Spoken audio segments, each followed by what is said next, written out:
ময়ূরের বাঁশি। একটি গ্রামের কাছাকাছি খুব বড় এবং সুন্দর একটি বাগান ছিল। সেখানে একটি ঝর্ণাও ছিল।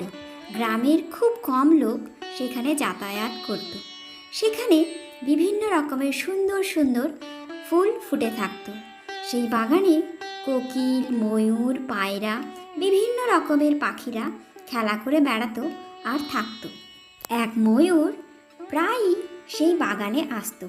যখন তার ইচ্ছে করত তখন সে ঝর্ণার কাছে চলে যেত।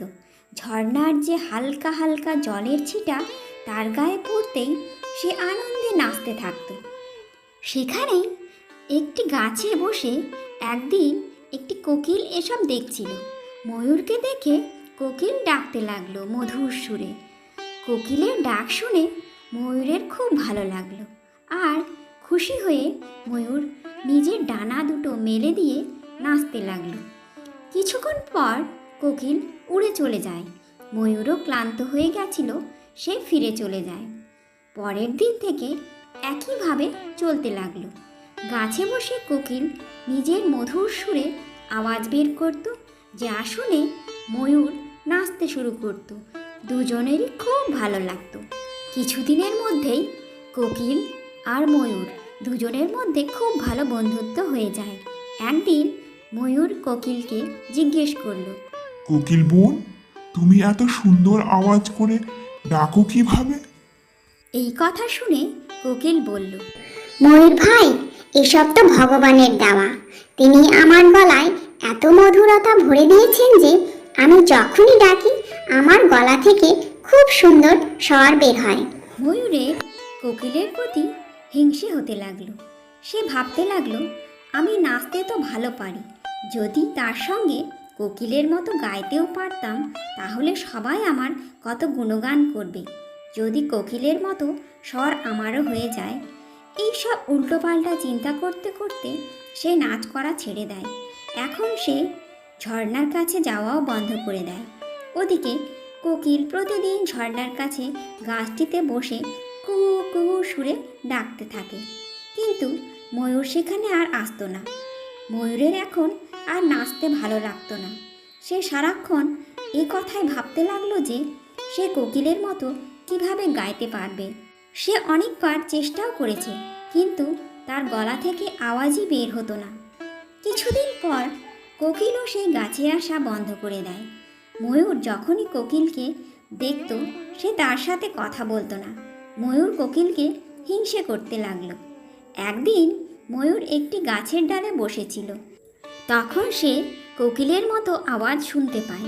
সে ভালোভাবে ধ্যান দিয়ে শোনে আর দেখল যে গ্রামের দিকে একটি লোক বাঁশি বাজাতে বাজাতে যাচ্ছে। এই দেখে ময়ূর খুব খুশি হয়ে যায়। সে ভাবতে লাগলো, আরে বাহ, এ তো কোকিলের থেকেও ভালো আওয়াজ বের করছে। যদি আমিও এর মধ্যে থেকে একটি বাঁশি বের করে নিই। সে এডাল ওডাল উঠতে উঠতে বাঁশিওয়ালার পিছন পিছন যেতে থাকে। বাঁশিওয়ালা একটি গাছের নিচে বিশ্রাম করার জন্য বসে আর নিজের বাঁশির ব্যাগটি পাশে রেখে দেয়। ময়ূর চুপ করে গাছের পেছনে যায় আর ব্যাগ থেকে ধীরে ধীরে একটি বাঁশি বের করে। বাঁশিওয়ালা গভীর ঘুমে ঘুমাচ্ছিল। ময়ূর ধীরে ধীরে ঠোঁটে করে বাঁশিটি নিয়ে সেখান থেকে উড়ে যায় আর একটি গাছের ডালে গিয়ে বসে। ময়ূর খুব খুশি ছিল।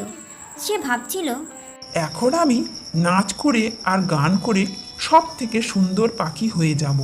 এখন সেই কোকিলের অহংকারও ভেঙে যাবে। খুব তো বলতো উপরওয়ালা তাকে এমন বানিয়েছেন, এখন তো আমি তার থেকেও ভালো সঙ্গীত বের করে দেখাবো।